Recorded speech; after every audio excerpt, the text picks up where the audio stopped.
primeiramente perguntar pro Leandro como é que ele começou a praticar esportes na neve, né?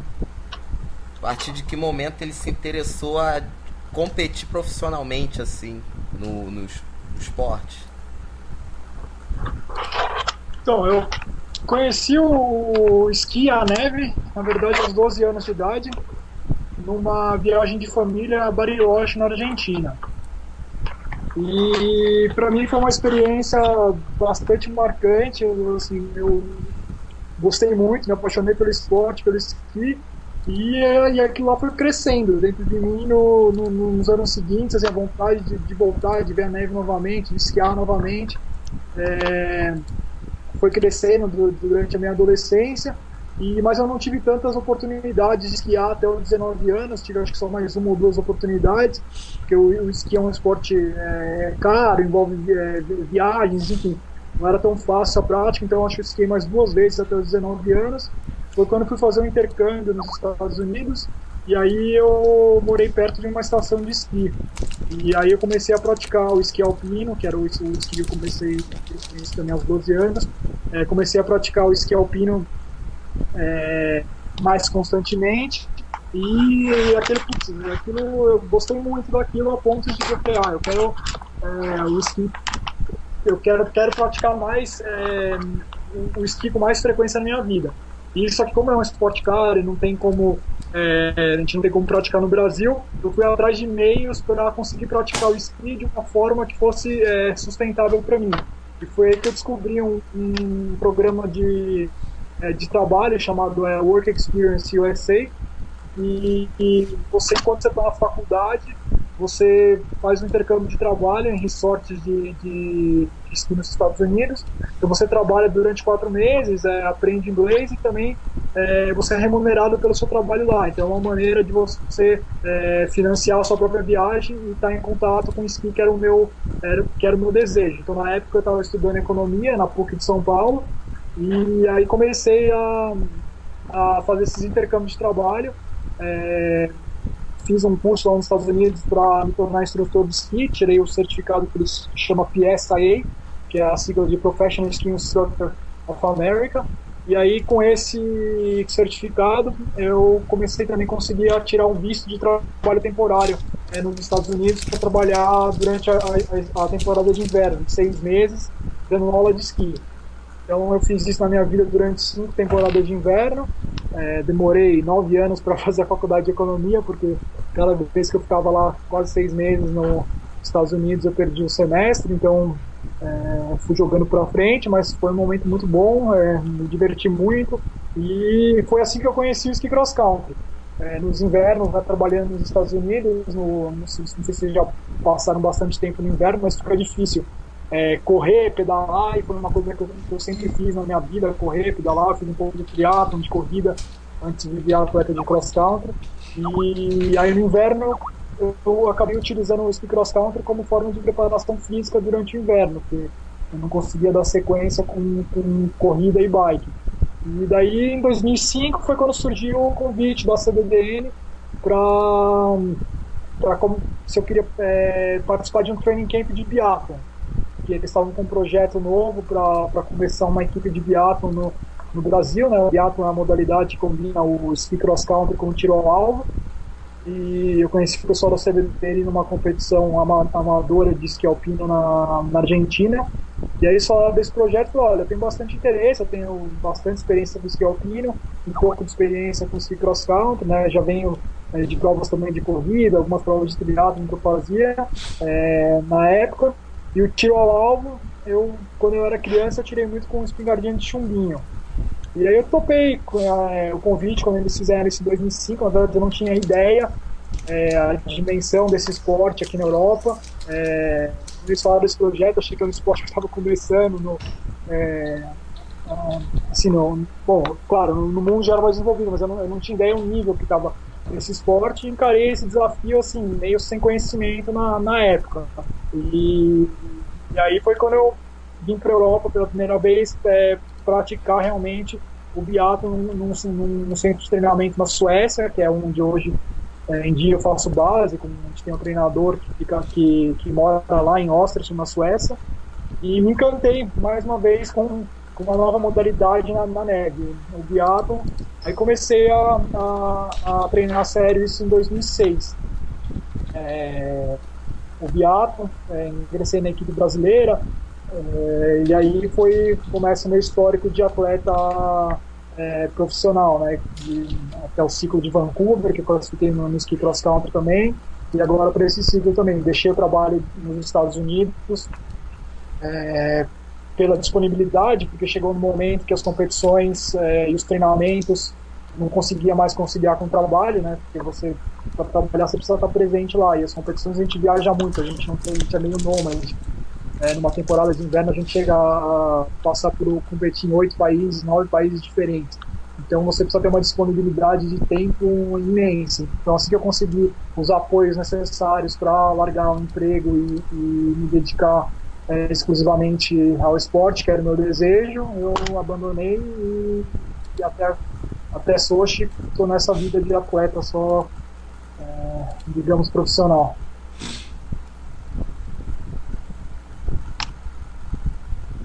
Bem legal, Me alonguei demais? Oi? Me alonguei demais? Não, pô, beleza. Pô, eu gostei da biografia. Foi bem explicativo, interessante. Gostei. Explicar a vida de um atleta, assim, de um esporte, assim, mais complicado, assim, pro Brasil, assim, de se praticar, né? Dadas as condições no Brasil, né?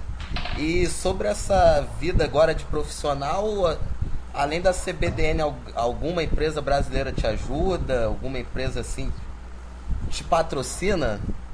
Te ajuda para manter tua Não, patrocínio em dinheiro, não. Eu tenho a Bolsa Atleta hoje do Ministério, a Bolsa Atleta Olímpica do Ministério do Esporte, pela participação em Vancouver 2010. Aí eu sou atleta também do Esporte Clube Pinheiros, que tem uma pequena ajuda de custo deles, né? A CBDN, ela financia todas as viagens relacionadas ao treinamento e competições minhas, né? Os treinadores, então toda essa parte financiada pela CBDN, mas apoio mesmo financeiro é a Bolsa Atleta e o Esporte Clube Pinheiros. E lógico, a gente tem alguns apoiadores, né? Por exemplo, a SRB, que é a Ski Roller Barthelmos, que é uma fábrica alemã de roller ski, que é o equipamento de ski com rodinha que o pessoal do ski cross country utiliza para treinar durante o verão, no mundo inteiro isso. Eles também me apoiam com equipamento, inclusive apoiam no projeto social que eu tenho lá em São Paulo. Não sei se vocês sabem, mas eu tenho em 2012 eu realizei um projeto social em São Paulo que apresenta o ski cross country através desse equipamento, né, do roller ski, para crianças e adolescentes de baixa renda. Hoje a gente está trabalhando com 20 meninos de 9 até 21 anos. E a ideia do projeto, na verdade, não é formar atletas, mas sim usar aqueles valores e aqueles princípios e as habilidades que a gente aprende na nossa vida esportiva como atleta, e até os valores olímpicos, né, para ajudar na educação desses meninos e também para eles poderem aplicarem na vida deles, para formar eles como cidadãos. Então, mas daí já estão surgindo vários talentos. Nesses 2 anos a gente vê que, embora não seja o objetivo principal do projeto formar talentos, está surgindo atletas ali com ótimos potencial dentro do ski cross country. Inclusive, no agosto passado, a gente levou 3 deles para esquiar na Argentina, junto com a equipe brasileira. Quem financiou a viagem deles foi o Projeto Esqui na Rua, e hoje, né, depende só de voluntários. Nós somos 5 voluntários no projeto, e os doadores. A gente tem um monte de amigos, familiares, e ao longo desses 2 anos estamos captando também pessoas interessadas que dão uma quantia mensal para o projeto, para a gente financiar as atividades do projeto, que é lanche, transporte, os campos de treinamento que a gente utiliza para eles, equipamento, uniforme, as próprias viagens que a gente está tentando para a neve, para eles poderem se desenvolverem também, uma pequena bolsa auxílio que a gente paga para os meninos, que lá em São Paulo a gente utiliza o campus da USP, né, que é da Universidade de São Paulo, para a prática dessa atividade com eles. E muitos deles, antes ali do projeto, eles guardavam um carro na USP, ou ficavam entregando água para as assessorias esportivas, dando suporte ao pessoal que treina lá no final de semana. E só que isso em troca, né, de um dinheirinho dele. Então o projeto hoje a gente dá uma bolsa para eles, exatamente para suprir esse trabalho deles. Então o nosso convite foi, vem aqui, faz uma atividade esportiva com colegas da mesma idade de vocês, vem aprender algo. A gente dá aula de inglês, aula de espanhol para eles também, com professores voluntários. Então vem fazer essa atividade com a gente, vem aprender alguma coisa, e a gente dá para você no final do mês a mesma coisa que você estaria ganhando, guardando o carro aí na rua, mas pelo menos você está aprendendo alguma coisa, desenvolvendo, e espero que a nossa ideia é que eles sejam reprodutores dentro da comunidade deles, e que só assim que a gente consegue atingir muito mais gente, né? Porque infelizmente não dá para a gente atingir 1000 pessoas de uma vez só com um projeto, mas se a gente atingir pelo menos 100 daqui a 5 anos, que esses 100 cada um atinjam mais 10, você consegue atingir uma população muito maior que a nossa intuito. Tem uma pergunta. Pode falar. Leandro, questão no exterior, por exemplo, nações tradicionais no cross country como Noruega, Suécia, Finlândia, assim, questão de observar como atletas de nações que não tem neve, como o Brasil, como eles observam, como eles encaram o fato de você ser um brasileiro, participar de eventos que não são, digamos, naturais daqui do país, que não tem tradição nenhuma. Então, hoje eles observam a gente com muito... Você está falando dos atletas também, né? Isso. Em geral, da imprensa, atletas. Então, hoje eles observam com muito respeito e admiração, eu diria assim. Acho que eles têm visto o trabalho que a gente está fazendo assim, a longo prazo aí, a persistência que a gente tem, a melhora que a gente apresentou nesses anos todos.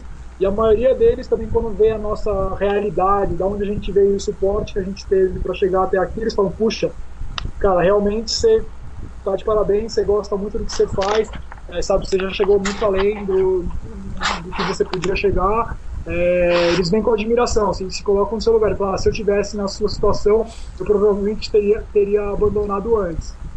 Muitos deles abandonam o esporte cedo porque não conseguem chegar na equipe nacional ou alguma coisa assim, e eles têm um potencial enorme, entendeu? No começo, quando eu comecei, eu já era diferente, essa visão assim, eu via eles com uma certa desconfiança, ou aquela imagem que hoje às vezes a imprensa tenta colocar, que eu não gosto de, quando a imprensa vê um pouco desse jeito, tipo, de colocar a gente como Jamaica abaixo de zero. Eu acho que esse momento do esporte brasileiro na neve já passou. Teve esse momento, acho que uns 2, 3 ciclos atrás, que era quando a gente estava desbravando mesmo. A gente não conhecia a realidade direito, a gente não tinha equipamento adequado, a gente não tinha os contratos, não conhecia os lugares, mas isso amadureceu muito. Então, assim, hoje a gente tem uma estrutura muito melhor, o nosso nível é muito mais competitivo, a gente ainda chega entre os últimos atletas numa competição de nível de Copa do Mundo, Jogos Olímpicos, chega entre os últimos, mas o nosso nível evoluiu muito. A gente não entendeu, dentro tecnicamente, por exemplo, hoje você não é visto como aquele cara da natação, sei lá, da África lá, que quase se afogou na piscina nos Jogos Olímpicos de Verão. Acho que tem uma distância muito grande desse perfil que às vezes quando tagam a gente como Jamaica abaixo de zero, eu acho que tem uma boa de diferença aí. Mas no começo, quando eu iniciei, eu vi essa certa desconfiança, assim, até a nossa imagem, né? A gente chegar num lugar que parece que a gente está invadindo um espaço de alguém, porque o cara tem um nível muito melhor que você e às vezes não está participando daquela competição que você está, porque o país dele só pode levar 4 ou 10 atletas, dependendo da cota máxima para competição. O cara ele é melhor que você, mas não pode entrar porque ele não é bom o suficiente para entrar naquele país, mas se ele tivesse se ele fosse do seu país, ele estaria competindo no nível. Então é uma comparação meio é difícil comparar isso, mas a sensação que ficava era isso, entendeu? O cara fala, putz, esse cara aí podia estar no lugar dele, e parece que você estava roubando no lugar de alguém, mas isso acho que passou, isso era bem no início, quando eu comecei mesmo. Isso é legal também, que é um espaço que a gente foi conquistando, entendeu? Pelo trabalho sério, pela persistência, os caras veem a gente todo ano, aqui, cada ano melhorando um pouquinho mais, cada ano com uma estrutura melhor, cada vez se dedicando mais, cada vez indo atrás de mais informação, de mais estrutura, então acho que isso eles admiram hoje em dia. Ainda bem, né? Rodrigo, uma pergunta? Poxa, é interessante o que você falou mesmo. Eu queria perguntar sobre na história recente, né, da delegação brasileira nos Jogos de Inverno, o Brasil manda de 5 a 10 atletas. Vocês têm algum tipo de contato, você que é do cross country, biatlo, com o pessoal dos outros esportes? Ou fica limitado mais a vocês do mesmo esporte, entre os brasileiros? Então, contato nós temos. Os locais de treinamento são diferentes, então a gente se encontra muito pouco durante a temporada de inverno, essa é a realidade. E os próprios mundiais na modalidade são separados também. Então, assim, eu acabo encontrando bastante com o pessoal do cross country e com o pessoal do biathlon também, que muitos centros de treinamento são no mesmo local. Já o pessoal do snowboard, do esqui alpino, eu geralmente vou encontrar com eles só em Olimpíadas, e todo ano a gente tem no Brasil, em maio, a gente tem uma semana de avaliações físicas da CBDN. E aí todos esses atletas vão para o Brasil, e daí lá a gente se encontra, todo mundo faz os mesmos testes físicos, testes cardiológicos, enfim. A gente tem uma semana lá que a gente se encontra bastante e troca bastante informação, mas durante a temporada de inverno, realmente cada modalidade tem a sua estrutura e o seu próprio circuito de competições, então a gente acaba se encontrando, praticamente não se encontrando. Felipe?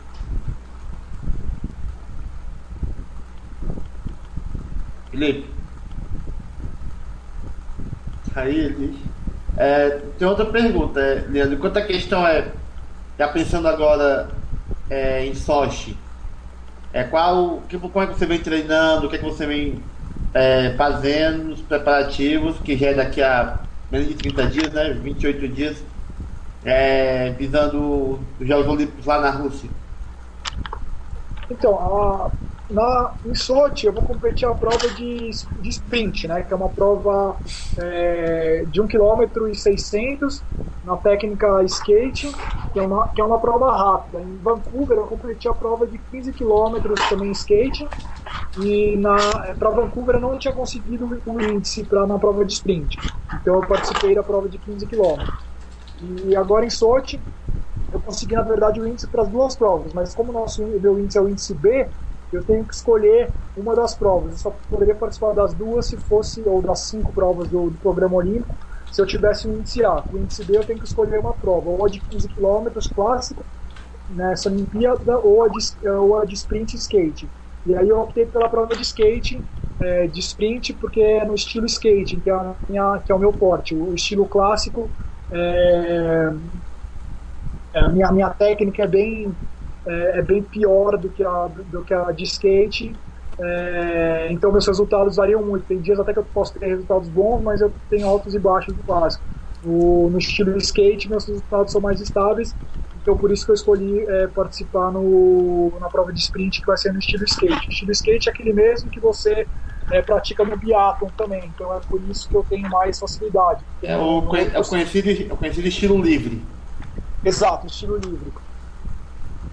O estilo livre, na verdade, como o próprio nome diz, livre, você poderia usar tanto o clássico quanto o skate, né? Exatamente. Só que hoje, a diferença de tempo para fazer o clássico ou o skate é muito mais rápido que o clássico. Então ninguém mais, embora seja livre, ninguém usa o estilo clássico numa prova livre. Então, vai ter que nem na natação, né? Estilo livre, mas vai para todo mundo crawl, né? Ninguém nada borboleta contra o cara que nada crawl. Porque, para quem não sabe, assim, não tem muito inteirado com cross country, que tem provas que são estilo clássico e tem provas que são estilo livre, que você pode usar, não necessariamente o clássico, mas pode usar outras formas de você esquiar. Tem provas divididas, não é? Isso. Isso, a mesma, o cross country tem tanto provas de skating quanto provas de clássico. O clássico é aquela técnica tradicional que o cara vai no trilho com movimentos alternados de braço e perna, que parece uma corrida, e o skating a gente parece mais uma patinação, movimentos de deslizes laterais, ambos com bastão, lógico. Mas e daí só que vai alternando, né? As provas elas vão alternando o programa de provas de uns Jogos Olímpicos para o outro e também nos mundiais. Por exemplo, os últimos Jogos Olímpicos de inverno, a prova de 15 quilômetros foi no estilo clássico e o sprint, foi no estilo livre, e a prova de sprint no estilo clássico. Nessa Olimpíada vai inverter agora. Vai inverter, exatamente. E aí, em relação à sua pergunta inicial da preparação, isso mudou um pouco a minha preparação por ser uma prova mais rápida, de explosão. Eu mudei algumas coisas no meu treinamento, principalmente o treinamento de força, mais explosivo, os treinamentos intervalados na pista, os treinamentos mais rápidos e com uma intensidade muito maior, para me preparar melhor para esse tipo de prova. Eu já estou aqui na Europa desde meados de novembro, desde o dia 13 de novembro. Eu fiz um período de preparação lá na Suécia com o nosso treinador, o Matias Wilson, em Östersund. Eu fiquei 45 dias na Suécia, participei de 6 provas lá, 4 delas eu confirmei o índice olímpico, 2 delas ficaram acima, mas foi um período bom de preparação. Demorei bastante a parte técnica, a gente trabalhou bastante com exercícios de técnica, com análise de vídeo, para aprimorar a técnica, e ganhei um pouco também de velocidade. E agora eu estou na Áustria, nos últimos 30 dias, nos últimos 27 dias de preparação aqui. Vou participar de uma etapa da Copa do Mundo no dia 2 de fevereiro, na Itália, bem na divisa da Áustria. E daí já no dia 6 eu embarco para Sochi. O desfile de abertura já é no dia 7. Felipe, Rodrigo, alguma pergunta? O Felipe não tá dando pra ouvir, né? Mas... Rodrigo. Como que você avalia hoje, um mês antes de Sochi, a tua forma? Fazendo uma comparação com Vancouver, você acha que dá pra comparar, já que são provas diferentes? Você tá melhor, igual ou pior do que pra Vancouver, tua forma física, as expectativas de resultados? Como que se vê hoje em relação a 4 anos atrás? Tecnicamente, eu me sinto bem melhor preparado do que para Vancouver. Acho que eu aprimorei bastante a parte técnica nesses 4 anos. Fisicamente, eu me sinto bem. Fisicamente, eu diria que acho que no mesmo, mas isso é difícil comparar, porque o treinamento para Vancouver era um treinamento de mais volume, porque era uma prova mais longa. Então, talvez eu tivesse mais preparado, logicamente, para uma prova de longa distância, mas ao mesmo tempo hoje eu tenho mais velocidade, por exemplo, mas é que eu foquei também na preparação para uma prova mais rápida. Então, eu me sinto, dentro do planejamento que a gente fez, eu me sinto bem preparado. A parte técnica era uma coisa que a gente via que podia aprimorar bastante e foi aprimorada. A parte física, eu acho que eu continuei mantendo os níveis que eu já tinha atingido, e o que a gente tem feito também é um trabalho psicológico importante, com psicólogo do esporte. Na verdade é para buscar esses limites, conseguir tentar render e aplicar tudo dentro da mesma prova, né? Porque você trabalha os aspectos, os distintos aspectos em momentos diferentes. Então, quando você está trabalhando a parte técnica, naquele momento da parte técnica, o trabalho de força na academia, o trabalho de explosão no treinamento específico ali do esqui, mas às vezes é difícil você conseguir combinar no mesmo momento da prova tudo aquilo que você tem todo o potencial que foi trabalhado.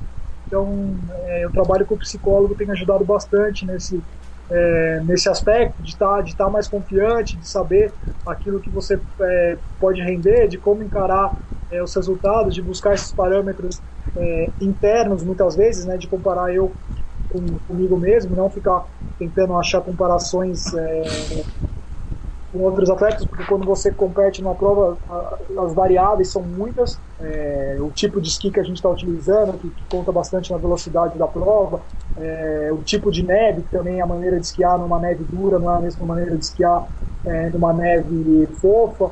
Então, muitas vezes, eu acho que alguns atletas têm preferência por um tipo ou outro de prova de acordo com o seu perfil. Por exemplo, em provas com neve fofa, geralmente eu não rendo muito, porque eu tenho como um dos pontos fortes o treinamento de força. Então, provas que a pista está mais dura, eu consigo aplicar a força e ajudar isso para deslizar. Então, deslizando, vou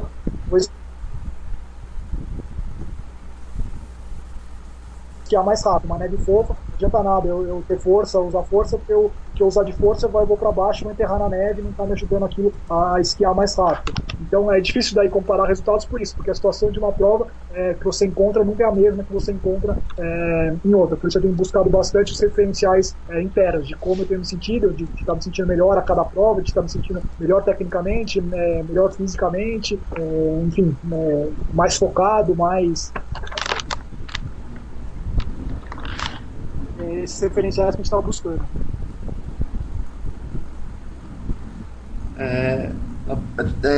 Em relação a...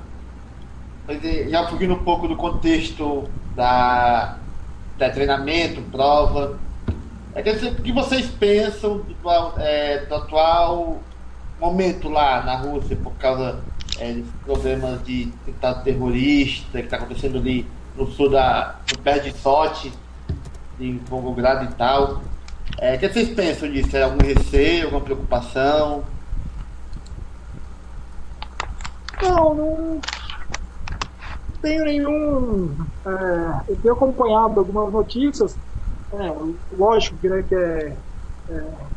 que é triste. A gente vai lá com uma intenção triste de escutar esse tipo de acontecimento, mas isso, assim, eu acho que não tem nenhuma preocupação por parte da delegação do que encontrar em relação à segurança ou de não ir. Inclusive aqui a gente está em contato com milhões de outras equipes, assim, não tem demonstrado ser um fator de preocupação de nenhuma equipe. E tenho certeza também lá que o comitê organizador dos Jogos Olímpicos de Sochi vai fazer o possível para colocar todo mundo dentro da maior seguridade possível, não só atletas, delegações, como também os turistas que estão lá visitando, em busca dos jogos para assistir. Enfim, mas essa é uma questão que a gente não tem como controlar, depende do governo deles e do comitê organizador oferecer as melhores condições para as delegações. Felipe? Quanto a Sochi também, tu tem alguma expectativa de conseguir uma... Você crê que nessa Pro de Sprint, como disseram aí mais antes, né? Você acha que na Pro de Sprint você pode conseguir uma colocação melhor que em relação ao da prova lá em Vancouver em 2010 no 15 km? Então, eu vou ser bem frio na análise disso, mas é a realidade. Em Vancouver, se você for olhar o número de atletas que participaram com índice B, a maioria deles participou na prova de 15 km. E na verdade é com esses atletas que a gente está brigando, né? Porque também não adianta não adianta achar que você conseguiu iniciar bem e não conseguiu iniciar para a Olimpíada, e vai chegar lá, você vai estar brigando posição com o atleta que estava com índice A, porque a realidade realmente é distinta. Então aqueles atletas que eu estou brigando posição atletas que estão com índice B. A maioria dos atletas que estão com índice B, eles optaram, e eu acredito que vão optar também na prova de de Sochi em participar da prova de 15 quilômetros. Então, eu acho difícil eu bater o número de atletas. Eu preciso ver o primeiro start list, mas a impressão que eu tenho é que o número de atletas com índice B participando do sprint vai ser bem menor do que o número de atletas participando com índice B na prova de 15 quilômetros. Então, talvez eu não consiga bater o resultado de Vancouver, mas enfim.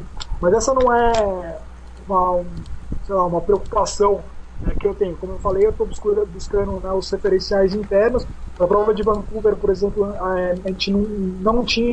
não tinha um índice B para a prova de sprint, então até a temporada, na verdade, 2012, 2013, foi a primeira temporada que eu consegui uma prova abaixo do índice B olímpico para a prova de sprint. Então, assim, foi um trabalho que eu coloquei que atingir o índice B olímpico no sprint já não foi fácil. Eles têm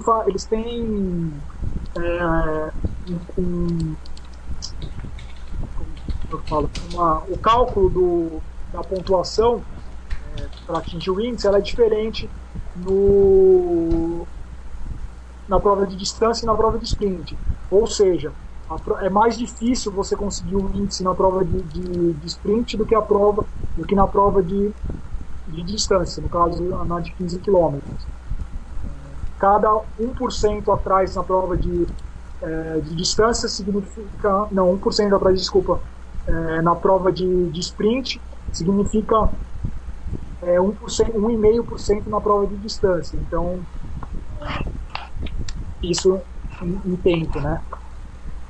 Mas, enfim, essa não é uma preocupação que eu tenho de ter um resultado melhor que Vancouver, e sim conseguir realizar na prova tudo aquilo que eu estou preparado para realizar, chegar no meu máximo potencial físico, técnico, focado, enfim, fazer o melhor que eu posso e que eu treinei para aquela prova. O resultado vai depender realmente de quem está participando dela, e enfim, isso você só vai saber quando sair a lista de largada.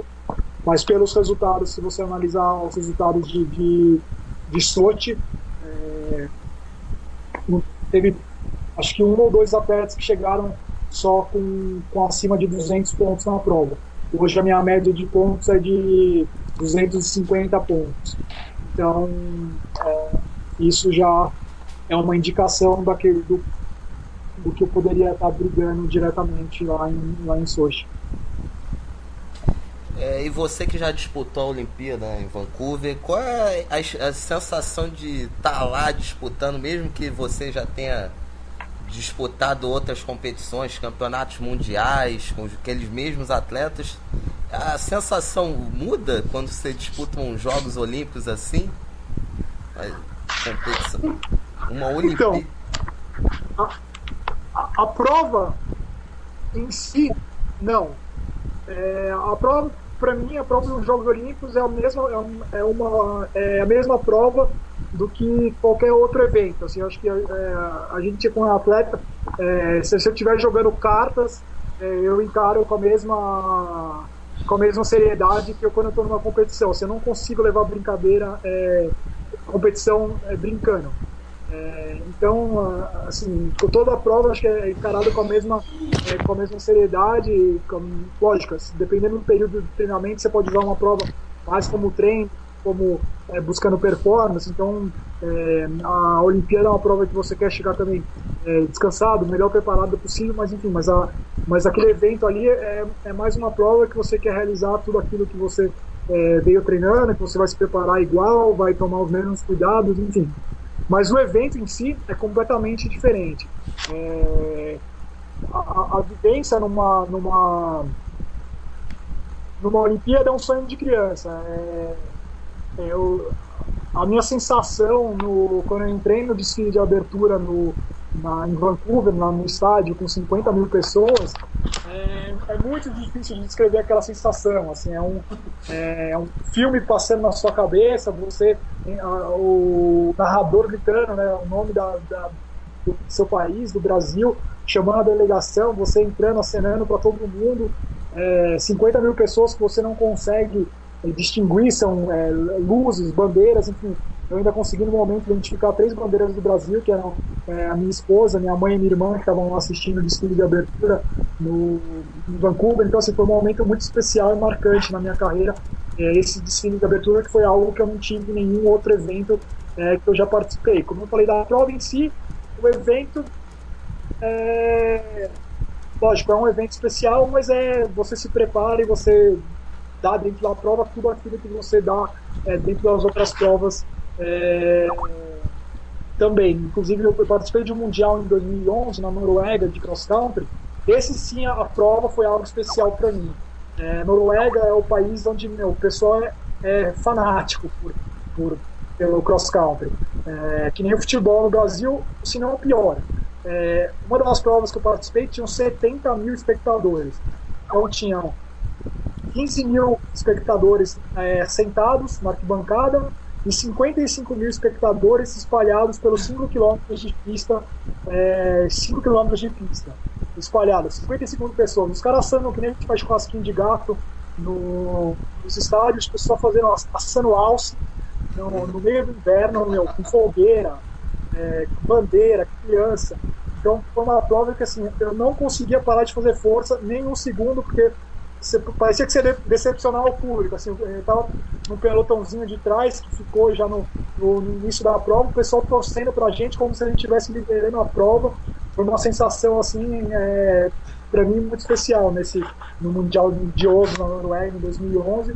Foi uma sensação que eu não tinha sentido em nenhuma outra prova que eu competi.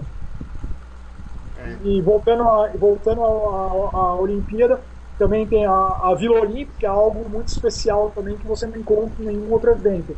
É um momento que você está fechado ali, uma fila com 2.000 pessoas, mas aquelas 2.000 pessoas são atletas olímpicos ou chefes de delegação, ou enfim, treinadores, fisioterapeutas. Então, você está respirando os melhores atletas e profissionais do esporte do mundo 24 horas por dia, porque a vila, você está isolado com essas pessoas ali durante os dias você está nos Jogos Olímpicos, você come num refeitório gigante onde está todo mundo, você tem todos os serviços ali grátis que você divide com essa mesma comunidade de atletas e profissionais do esporte. Então a Vila Olímpica também é algo muito especial, que é muito difícil de encontrar em outro evento. Você tem contato com todos os atletas de outras modalidades também, né? Então não é só o pessoal do cross country, o diabo que eu estou acostumado a ver, mas o atleta do esqui alpino, o cara ganhou medalha hoje de manhã no evento dele, ele entra no refeitório, todo mundo bate palma. Então assim, tem um reconhecimento muito bacana. Então dentro da vida é um momento muito especial, e só quem é atleta ou profissional relacionado à delegação que consegue vivenciar o que é aquilo lá dentro, né? Porque não pode entrar gente de fora, nem a imprensa pode entrar dentro da vila. Então é algo muito, muito bacana mesmo. Pô, fora das questões, tu matou minha curiosidade, cara, sobre como é que é o clima na Vila Olímpica. Eu ia perguntar isso, mas você já me respondeu, já agradecendo, né? Só uma dúvida que eu sempre falo nos Jogos Olímpicos de Verão, questão da Vila Olímpica, né? Um dos patrocinadores tem uma fast food aberta 24 horas, procede? Repete a questão, por favor, que eu não entendi. O McDonald's é patrocinador dos Jogos Olímpicos. Isso. Sempre falam que na Vila Olímpica tem uma lanchonete deles que é aberta 24 horas por dia. Procede? Procede. Essa aí eu dei uma palestra numa escola uma vez. Essa pergunta foi a mesma de uma criança. A criança disse que o McDonald's estava aberto 24 horas por dia, esse era de graça. Tudo de graça. Na verdade, o refeitório ele serve vários tipos de comida, está aberto 24 horas por dia o refeitório, e você entra lá a hora que você quiser. Então, se você quiser tomar café às 2 da tarde, vai ter lá a ala para coisa de café da manhã, iogurte, cereais, pão, enfim, é tudo de graça. Você, nos Jogos Olímpicos, o atleta e nenhum profissional você não paga nada, você vai a hora que você quiser, come a hora que você quiser, entra no McDonald's, se você quiser pedir 15 vezes o sundae de chocolate, você pede, você não vai conseguir nem esquiar depois na sua prova, você pode comer. Os treinadores não controlam vocês, não? Nessas idas ao McDonald's? Eu não fui, sinceramente, a única coisa que eu comi no McDonald's nos Jogos Olímpicos de Vancouver foi aquele, como é que chama? Puta, não lembro o nome do negócio. Eles têm um negócio de cereal com iogurte lá. A única coisa que eu peguei no McDonald's. Oi? Acho que eu sei qual é. O nome não tô lembrando não, mas eu acho que eu sei qual é. De nome não tô lembrando. Não, a gente é super consciente com isso, né? Atleta, a gente tem uma alimentação já saudável, regrada, enfim. Não é porque tem lá 24 horas por dia de graça que você vai atolar o pé na jaca nos dias que antecedem a prova. Mas a gente tem uma alimentação, por exemplo, no Brasil, muito mais, não sei se saudável, muito mais tropical do que o pessoal aqui na Europa, né? Assim, por exemplo, acho que pela própria necessidade do frio, por exemplo, os russos, eles comem muito bacon, fritura no café da manhã, linguiça, salsicha, essas coisas.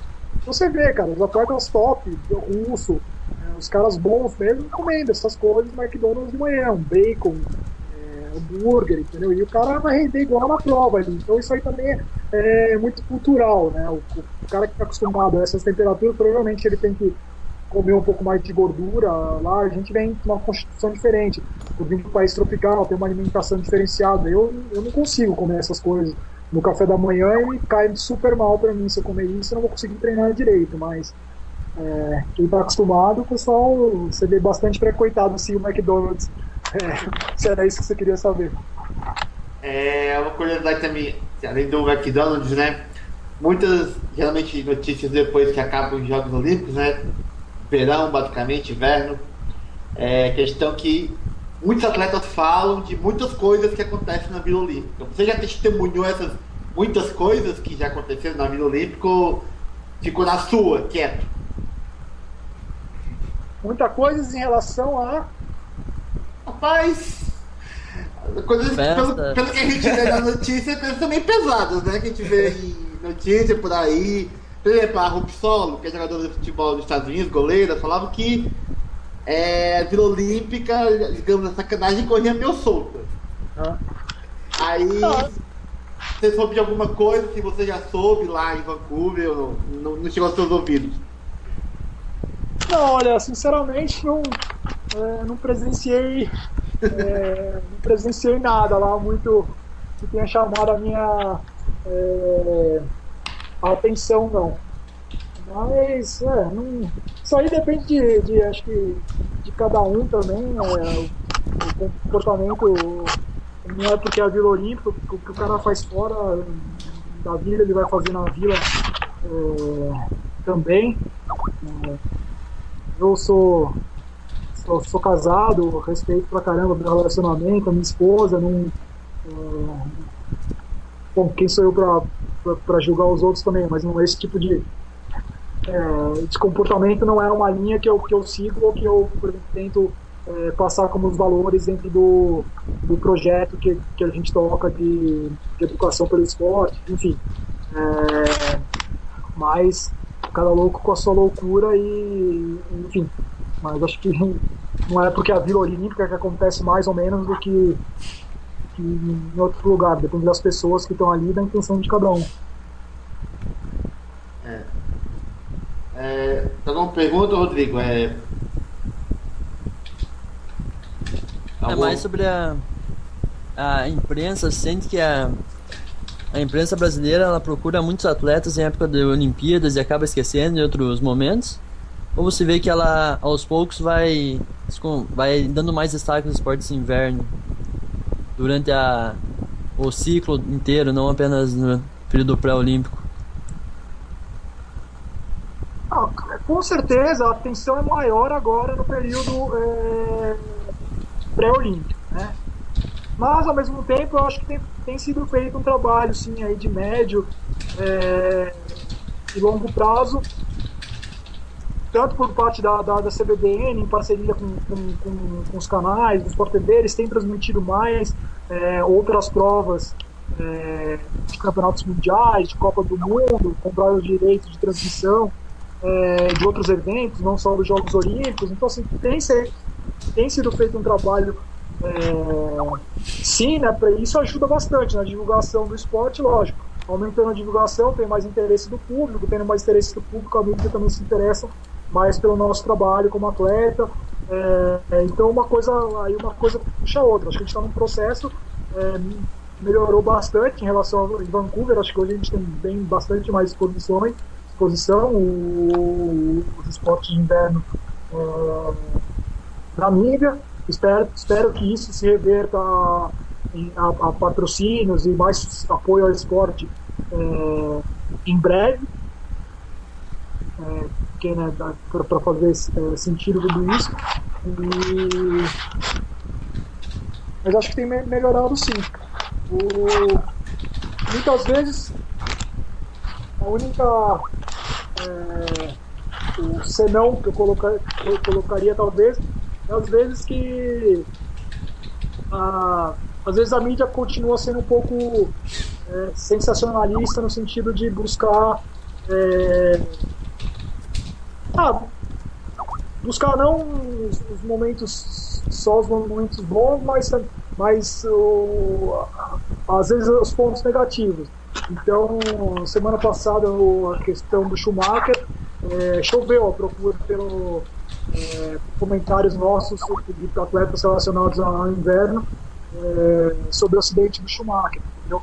Mas é um ponto negativo, assim, porque tudo bem, cada um depende da forma que você vai colocar, mas assim, o esqui tá aí todo dia, quantas coisas boas acontecem, um esporte que tem vários valores legais para ser passados, que pode ser super saudável, ser praticado bem praticado, desrespeitar as regras, isso nunca é falado.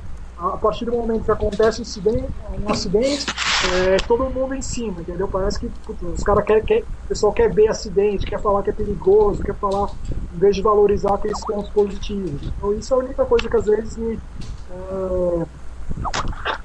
me chateia um pouco, mas enfim, a gente tem que saber também a conviver com isso e tentar explorar cada oportunidade, por mais sensacionalista que ela seja de quem está vindo, você tentar inverter o papel na hora de responder e colocar aquilo que tem de bom e não exaltar aquilo que tem de ruim. Só para rapidinho, o Felipe. Então beleza. Só para lembrar que no Brasil a TV aberta, os direitos dos jogos de sorte são da Globo, da Bandeirantes e da Record. Na TV fechada, que vai transmitir é o Sport TV. A pergunta que eu ia fazer você hoje considera assim qual a maior barreira mesmo para o brasileiro assim praticar o esqui? Pouca divulgação que nós temos na mídia, né? Ou talvez mesmo problemas financeiros, né? Já que a maior parte, quase 90%, sei lá, não sei se estou exagerando, mas a maior parte mesmo da população brasileira não ter acesso, né, a viagens assim para as montanhas argentinas, da Europa, enfim. Qual seria a maior barreira assim para a prática assim da população do acesso da população brasileira aos esportes de inverno? Mais do que a divulgação, eu vejo algumas barreiras, mas também depende da modalidade. Algumas modalidades são difíceis de reproduzir no Brasil, por exemplo, o esqui alpino, o snowboard, talvez um pouco com skate, mas essas modalidades realmente você tem um custo mais elevado por você ter que viajar para fora do país. Então isso é um empecilho que muitas vezes para o brasileiro, porque o custo, além de alugar um equipamento, de pagar um teleférico, um lift ticket, né, para acender as pistas, tudo, você também tem o custo da viagem, coisa do que quem mora países que tem neve não tem esse custo. O cara ele mora, talvez ele só tenha o custo de deslocamento de carro, enfim, não vai precisar de um avião, acomodação, porque ele já mora perto, enfim, realmente sai muito mais em conta. Então, para boa parte da população, sem dúvida, o custo pode ser um empecilho. Já no cross country, por exemplo, tem o roller ski, que é esse esqui com rodinha que eu comentei, que simula a técnica do ski cross country, os atletas do mundo inteiro usam para treinar durante o verão. É uma excelente maneira, na verdade, de ter o primeiro contato com o esqui a um custo muito mais baixo. Você pode usar os próprios parques da cidade onde você mora. O empecilho é que o equipamento não é vendido no Brasil, então ainda. Então você tem que trazer o equipamento de fora ou comprar por um site estrangeiro e pedir para entregar pelo correio no Brasil.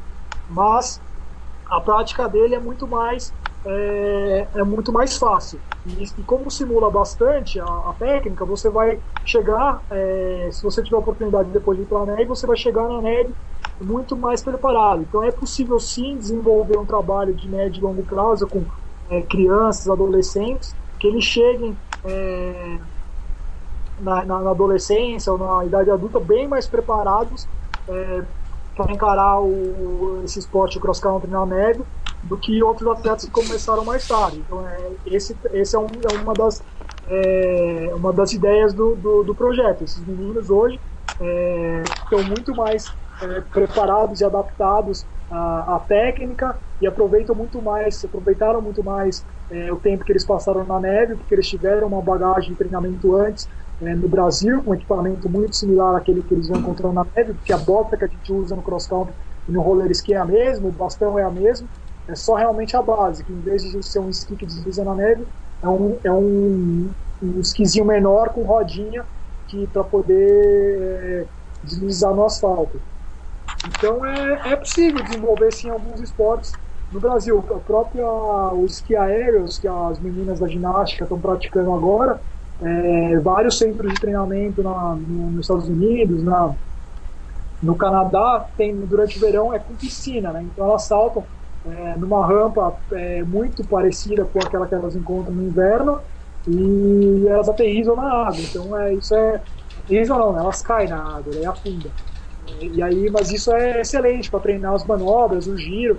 Os atletas treinam durante o verão a piscina e depois acertam o salto na neve. Então esse também é um outro esporte que pode ser desenvolvido no Brasil. Inclusive a CBDN abriu um centro de treinamento lá em São Roque, junto com o Ski Mountain Park em São Roque, próximo a São Paulo. E aí tem umas rampas de salto lá, eles aterrissam num colchão inflável gigante, que eu não lembro as dimensões exatas, mas é muito grande esse colchão inflável. Aí eles conseguem deslizar também, simulando um pouco a aterrissagem.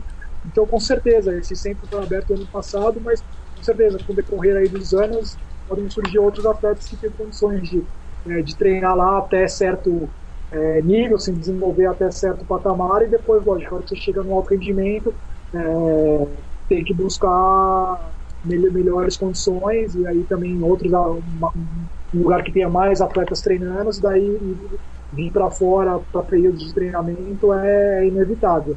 Mas isso qualquer equipe faz, né? Você pegar a própria equipe sueca, noruega ou russa, eles não treinam na Rússia o ano inteiro, eles estão sempre viajando, trazendo outros centros de treinamento, também faz parte isso da rotina de qualquer equipe de alto rendimento.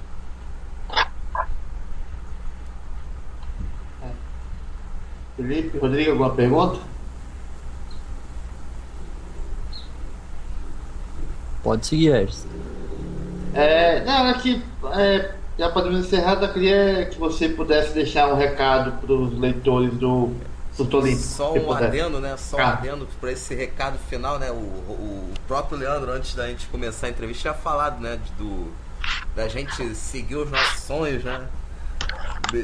Mesmo que seja difícil segui-los, né? Como é que, para incluir nessa mensagem? Eu acho que é bem por aí mesmo, Felipe. A gente tem que seguir os nossos sonhos, né? Tudo começa com um grande sonho, e tudo depende do tamanho do seu sonho. Então, sonhar, eu sempre falo para os meninos, sonhar a gente não paga nada para sonhar, entendeu? Então sonha, pode sonhar alto, não tem problema, mas lógico, não adianta também só sonhar. A gente tem que trabalhar duro, a gente tem que ter um bom planejamento, tem que ter um bom plano de ação e tem que colocar objetivos intermediários para chegar nesse sonho, porque e paciência, persistência, porque muitas vezes o seu sonho está muito distante daquele momento que você começa, mas se você for trabalhando passo a passo, degrau a degrau, você pode sim chegar aonde você quer, aonde você deseja. E a gente também, fazendo aquilo que você gosta, né, o trabalho fica muito mais prazeroso. Quando eu falo que o esqui é o meu trabalho, eu penso 15 vezes antes de falar de trabalho, porque às vezes a palavra trabalho tem uma conotação negativa. Eu não consigo chamar de trabalho, porque é muito prazeroso ainda para mim, o meu dia a dia de esquiar. Então, apesar de ser um trabalho, porque hoje é o meu sustento, é isso que eu me dedico integralmente, ao mesmo tempo é muito prazeroso. Então, aquilo você está sempre feliz fazendo aquilo que você está fazendo. E aquilo é isso que a gente conversou, acho que no início da entrevista com o Regis. Independente da sua formação, a gente vai atrás daquilo que a gente sente prazer em fazer. E a gente dá voltas, né? Muitas vezes você segue um caminho distinto porque acha que vai ter mais dinheiro, porque acha que vai ter melhores condições. Depois, no final, você vê que depois de um grande tempo você juntou dinheiro para fazer aquilo que você gostava e podia ter feito há 10 anos atrás. Quando eu escolhi a minha vida para ser instrutor de esqui nos Estados Unidos, foi uma conta muito rápida que eu fiz, porque eu trabalhava 11 meses do ano para juntar dinheiro para conseguir fazer uma viagem de esqui de um ano na minha vida. Eu falei, putz, isso é um absurdo, é melhor eu trabalhar 11 meses do ano esquiando e ter que ficar quieto em casa nas minhas férias do que